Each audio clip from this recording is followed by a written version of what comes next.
Here are some of the common causes of neck pain that we see in the office.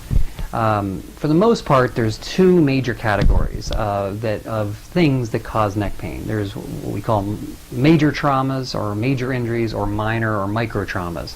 Major traumas being what it sounds like, a major trauma, like an auto accident, or something slipped and hit, you had a trauma on the top of your head, or if you fell and hit your head, or even just falling in general on ice.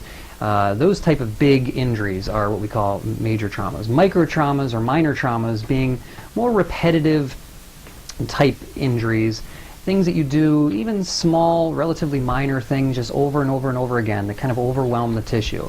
That becomes, that can cause pain over a longer period of time. That being what we call a micro trauma.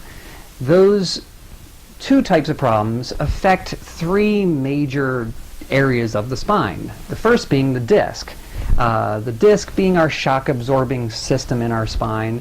So you can imagine if something hits the top of our head, or if we have an auto accident, that can compress and squash the disc, and it's very sensitive. There are spinal cords that's very close to that. There's nerve fibers right in that area that can be irritated by this. Behind the disc are the spinal joints called the facet joints that can be jammed together, can be irritated and inflamed.